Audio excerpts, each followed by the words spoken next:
BJP ఉందా లేదా అనేది కాదు, మేము అన్ని రాజకీయ పార్టీలను మద్దతు అడుగుతాం. ఆల్ పార్టీస్, సిపిఎం పార్టీని అడిగాం, సిపిఐ పార్టీని అడిగాం, అన్ని పార్టీలను కూడా మద్దతు అడిగాం. సో వాళ్ళు వాళ్ళు ఏం చేస్తారనేది మాకు తెలియదు. పార్టీలు తమ విచక్షణ ఉపయోగించి వాళ్ళు మద్దతు ఇస్తే మంచిది, ఏ పార్టీ అయినా. తెలుగుదేశం మద్దతు కూడా తీసుకుంటాం, ఇస్తాం. ఖచ్చితంగా గత 14 ఏళ్ళ, ఇప్పుడు ఇది నేను ఈరోజు వచ్చిన వ్యక్తిని కాదు, గత 14 ఏళ్లుగా పట్టభద్రులకు సంబంధించి జాబ్ క్యాలెండర్ గురించి కానీ, నోటిఫికేషన్ల గురించి కానీ, డిఎస్సి నోటిఫికేషన్ల గురించి కానీ, వాళ్ళ యొక్క కోచింగ్కి సంబంధించిన విషయాలు కానీ, వాళ్ళ స్టడీ మెటీరియల్ సప్లై చేయటం విషయంలో కానీ, లైబ్రరీల అభివృద్ధిలో కానీ నేను నిర్వహించిన పాత్ర దాదాపు నిరుద్యోగులకి పట్టభద్రులందరికీ తెలుసు. మీకు ఒక ఉదాహరణ చెప్పాలంటే డిఎస్సి ఉంది. ఈ రోజున డిఎస్సి గత ప్రభుత్వం దగ్గర నుంచి నోటిఫికేషన్ ఇవ్వాలని మేము ఘర్షణ పడతానే ఉన్నాం, ప్రభుత్వం ఏ ప్రభుత్వం అయినాగా. అలాగే ఈ ప్రభుత్వం కూడా తొలి సంతకం డిఎస్సి మీద సంతకం చేశారు, 16,347 పోస్టులు. చంద్రబాబు నాయుడు గారు మీ అందరికీ తెలిసిన విషయం అది. నవంబర్ 6లోగా నోటిఫికేషన్ ఇస్తామన్నారు, కానీ ఈరోజు చూస్తే నోటిఫికేషన్ రాలేదు. రాకపోగా ఇప్పుడు ఏమంటున్నారు అధికారులు, విద్యాశాఖ అధికారులు 10,000 పోస్టులు మిగులు కావచ్చు అంటున్నారు. మరి 10,000 పోస్టులు మిగులైనట్లయితే నోటిఫికేషన్ వస్తుందా రాదా నిరుద్యోగులకు సందేహం. రోజుకు 200 ఫోన్లు వస్తుంది. నేనేమంటున్నానంటే ఏదైనా సరే మనం మీ తరఫున మాట్లాడాలంటే మీ గొంతుగా నేను ఉంటాను. కాబట్టి నిరుద్యోగులు, ఇతరులు, అలాగే అనేక రకాలైనటువంటి సమస్యలు మనం రిప్రజెంట్ చేస్తున్నాం. కాబట్టి ఈ 2 జిల్లాల్లో ఉన్న పట్టభద్రులు సంపూర్ణ మద్దతు పార్టీలకు అతీతంగా ఇస్తారని చెప్పేసి నేను భావిస్తున్నాను.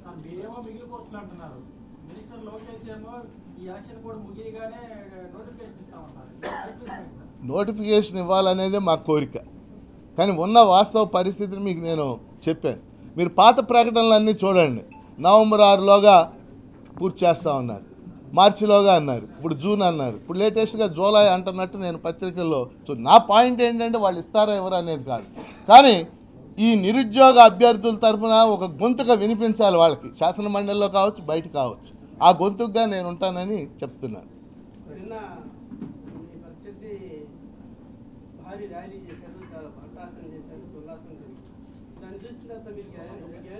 మాకేమనిపించలేదు. మేము నమ్మేది ప్రజలను నమ్ముతున్నాం, ప్రజల మీద మనకు విశ్వాసం ఉంది.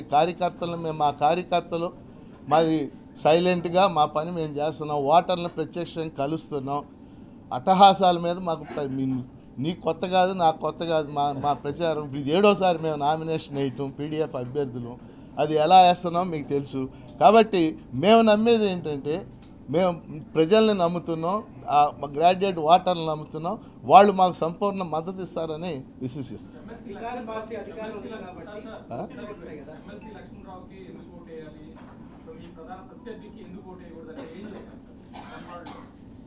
నేను ఏం చెప్తానంటే ఆల్రెడీ అటు ప్రభుత్వ పక్షాన 164 మంది ఎమ్మెల్యేలు ఉన్నారు, ఇంతమంది ఎమ్మెల్సీలు ఉన్నారు. కానీ ఈరోజు ఆంధ్రప్రదేశ్లో కావాల్సింది ఒక నిర్మాణాత్మక ప్రతిపక్షంగా ప్రజల సమస్యల్ని ప్రతిబింబించటం, అలాగే ఒక నిర్మాణాత్మక ప్రతిపక్షంగా ఈ నిరుద్యోగులు, గ్రాడ్యుయేట్స్ ఎవరున్నారు వీళ్ళ సమస్యలను అక్కడ చెప్పగలగటం. కాబట్టి అవి నేను చెప్తాను. వాస్తవం చెప్పాలంటే ప్రభుత్వానికి సలహాలు ఇచ్చేవాళ్ళు కూడా కావాలి. సాధారణంగా ప్రభుత్వంలోకి రాగానే వాళ్ళ చుట్టూ ఉన్న వాళ్ళు అందరూ కూడా భజన చేస్తూ ఉంటారు, మీరు లేకపోతే ఈ ప్రపంచం లేదని. కానీ ఎవరు లేకపోయినా ఈ ప్రపంచం ఉంటుంది. అది వాస్తవాలు చెప్పి ఇదిగో ఇది వాస్తవాలు అని శాసన మండలిలో గతంలో నేను అలా మాట్లాడాను. నా స్పీచ్లన్నీ కూడా రికార్డ్ అయ్యి మీరు చూడవచ్చు.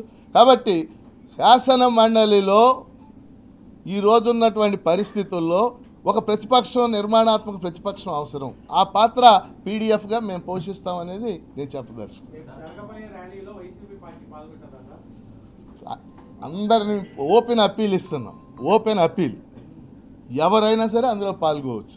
కానీ సాధారణంగా మా కార్యకర్తలు పెద్ద సంఖ్యలో పాల్గొంటారు. 2 జిల్లాల నుంచి కూడా పెద్ద సంఖ్యలో మా యూనియన్స్, మా కార్యకర్తలు పెద్ద సంఖ్యలో హాజరు కాబోతుంది.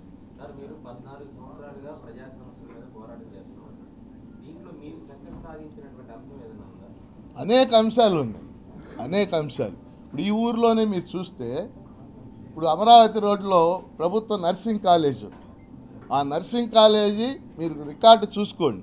ఆ రోజు నేను రాయపాటి శ్రీనివాస్ గారు లెటర్ పెట్టి ఎమ్మడి పడితే ఆ నర్సింగ్ కాలేజ్ శాంక్షన్ అయింది. మీరు చూడండి, జనరల్ ఆసుపత్రి పక్కన. అలా కొండవీడి కోట ఉంది. ఈరోజు అక్కడ ఘాట్ రోడ్డు ఉంది 34 కోట్లతో. ఆ ఘాట్ రోడ్ నిర్మాణంలో మొదటిసారి ముఖ్య పాత్ర పోషించింది మేమే. ఆ రోజు కూడా రాజశేఖర రెడ్డి గారితో ముందు 5 కోట్లు శాంక్షన్ చేయించేది. అలాగే ఇవాళ ప్రభుత్వ ఆసుపత్రిలో డయాలసిస్ యూనిట్ ఉంది. ఆ డయాలసిస్ యూనిట్ కూడా మేము ఈ ప్రజలకు సంబంధించినటువంటి అంశం.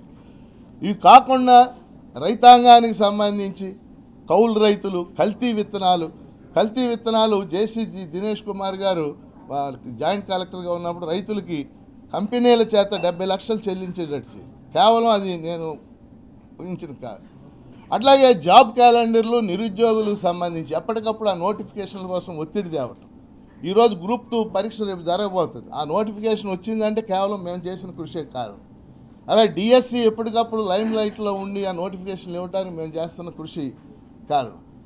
అలాగే study circles, government study circles అనేక చోట్ల పెట్టించి అవి నడిపించడానికి మేము ప్రధాన పాత్ర పోషించాం.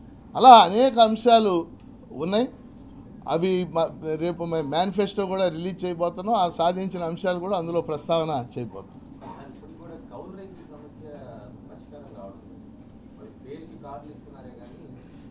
అది మొన్న మనం డిఆర్సీలో కూడా మాట్లాడాం, మీరు విన్నారు. ఇప్పుడు కౌలు రైతులకి సిసిఆర్సి కార్డులు ఇస్తున్నారు. గత ప్రభుత్వంలో ఏం జరిగిందంటే సిసిఆర్సి కార్డు ఇవ్వాలంటే భూ యజమాని సంతకం ఉండాలన్న. భూ యజమాని ఎవరు సంతకం పెట్టరు. ఇప్పుడు అది తీయించేస్తున్నాం. కానీ అసలు సమస్య ఏంటంటే కౌలు రైతు సిసిఆర్సి కార్డు ఇచ్చి బ్యాంక్కి వెళ్ళేసరికి బ్యాంకులో ఆల్రెడీ భూ యజమాని ఆ లోన్ తీసుకుని ఉంటున్నాడు. అర్థమైంది ఇష్యూ. భూ యజమాని ఉంటాడు కదా, అతను ఆల్రెడీ లోన్ తీసుకుని ఉంటున్నాడు, అతనికి హక్కు ఉంది. అందుకని మేము చేస్తున్న సజెషన్ ఏంటంటే భూ యజమానికి భూమి మీద లోన్ ఇవ్వండి, కౌలు రైతుకి పంట మీద లోన్ ఇవ్వండి అనేది అది బ్యాంకర్స్ నిర్ణయం చేయాలా. ఆ మేరకు ప్రభుత్వం మీద ఒత్తిడి తెస్తాం. అంటే పీడిఎఫ్ అభ్యర్థిని ప్రకటించాలంటే దానికి ఒక పెద్ద ప్రాసెస్ ఉంటుంది. ప్రాసెస్ అంటే వాళ్ళలాగా మేము ఏకపక్ష నిర్ణయాలు తీసుకోలేదు. మా యూనియన్స్ అన్నింటినీ, మా సంఘాలన్నింటినీ, ఇప్పుడు మన 2 జిల్లాలు 6 జిల్లాలు అయింది. 6 జిల్లాలు మా యూనియన్ సమావేశమై నిర్ణయించాలి. ఓ డెమోక్రటిక్ ప్రాసెస్ మాది. అది కాస్త ఆలస్యమైన మాట వాస్తవం. కానీ ఈలోగా ఈ రాజకీయ పార్టీలు సంప్రదించడాలు ఏమీ లేవు. ఎవరేం చేయలేదు. ప్రజాస్వామ్యంలో ఎవరిష్టం వాళ్ళది. మా ఇష్టం మేము పోటీ చేస్తాం. అంటే అవతల రాజకీయ పార్టీలు చెప్పినట్టు మేము వింటామేంటి? అసలు మీ అందరికీ ఒక విషయం చెప్తాను. ఇప్పుడు ఉపాధ్యాయ నియోజకవర్గం కానీ, గ్రాడ్యుయేట్ నియోజకవర్గం కానీ, గ్రాడ్యుయేట్స్ నియోజకవర్గం ఉంది. ఓట్లు వేసేది గ్రాడ్యుయేట్స్. పోటీ చేసేవాళ్ళు నిరక్షరాస్యుడిగా చేయొచ్చు. వాళ్ళకేమీ అక్షరాలు రావాల్సిన అవసరం లేదు. ఉపాధ్యాయ నియోజకవర్గంలో ఓట్లు వేసేది ఉపాధ్యాయులు, పోటీ చేసేది ఉపాధ్యాయులు కావక్కర్లా, చదువుకోక్కర్లా.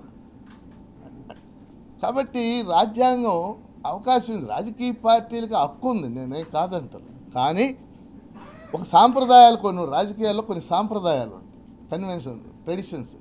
ఆ సాంప్రదాయాలు ఏంటంటే గతంలో ఈ ఎన్నికల్లోకి రాజకీయ పార్టీలు పెద్ద ఎంటర్ అయ్యేవి కావు.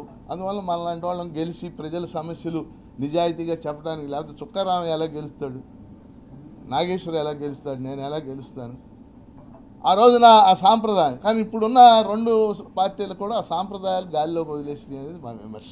గత 6 ఏళ్లలో డిఎస్సి నోటిఫికేషన్ కోసం గత గవర్నమెంట్తో కొట్లాడాం. బొత్స సత్యనారాయణ గారు విద్యామంత్రి, మీకు తెలుసు. మేము కొట్లాడబట్టే 6100 పోస్టులకి నోటిఫికేషన్ ఇవ్వడానికి ఆయన నోటిఫికేషన్ కూడా జారీ చేసి, సరే ఈ ప్రభుత్వం వచ్చింది, అది రద్దు అయింది. ఈరోజు డిఎస్సి నోటిఫికేషన్ రాబోతుందంటే మా పీడిఎఫ్ మీకు హౌస్లో రికార్డ్ అయ్యింది మొత్తం కూడా శాసనమండలి. రెండోది జాబ్ క్యాలెండర్ ఇస్తామని అప్పట్లో ప్రభుత్వం చెప్పింది, మీకు గుర్తుండి ఉంటుంది. అది ఇవ్వలేదు.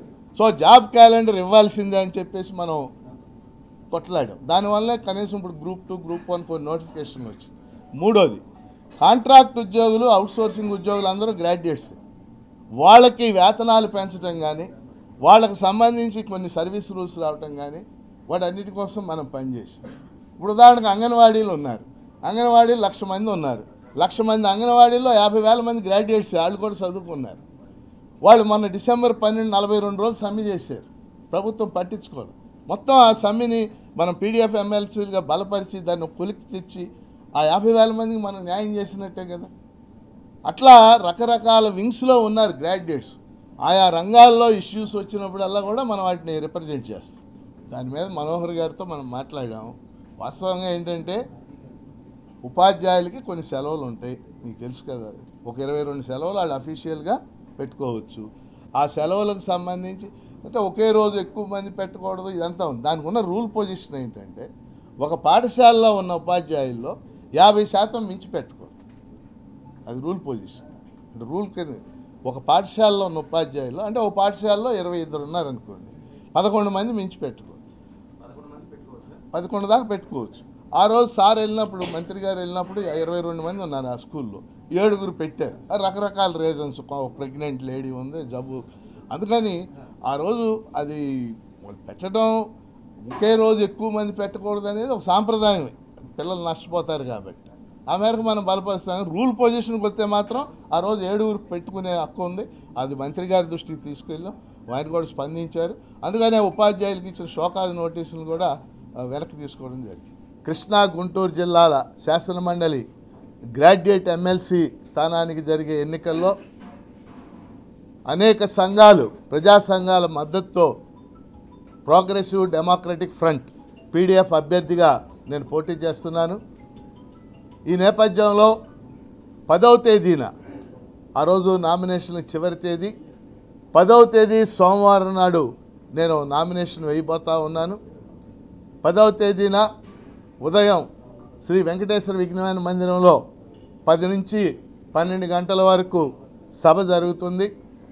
నన్ను బలపరిచేటటువంటి అనేక సంఘాలు నాయకులు ఆ సభలో పాల్గొనబోతూ ఉన్నారు. 12 గంటలకి వెంకటేశ్వర విజ్ఞాన మందిరం నుండి కలెక్టర్ కార్యాలయం వరకు ర్యాలీగా వెళ్ళి ఈ నామినేషను వేయబోతా ఉన్నాను. ఈ నామినేషన్ కార్యక్రమాన్ని విజయవంతం చేయాలని మీ ద్వారా గుంటూరు జిల్లా ప్రజలకి, అలాగే అనేక ఈ నియోజకవర్గంలో ఇప్పుడు దాదాపు 6 జిల్లాలు ఉన్నాయి, 6 జిల్లాల మిత్రులకి, అలాగే వివిధ సంఘాల నాయకులకి, కార్యకర్తలకి, కార్మిక సంఘాల నాయకులకి, మేధావులందరికీ కూడా ఈ మీడియా ద్వారా నేను విజ్ఞప్తి చేస్తూ ఉన్నాను. ముఖ్యంగా 3 అంశాలు నేను ప్రస్తావించదలుచుకున్నాను. మొదటిది, 2007లో శాసన మండలి తిరిగి పునరుద్ధరించిన తర్వాత ఆ రోజు ఉమ్మడి రాష్ట్రంలో 8 టీచర్ల నియోజకవర్గాలు, 8 పట్టభద్రుల నియోజకవర్గాలు ఉండేవి.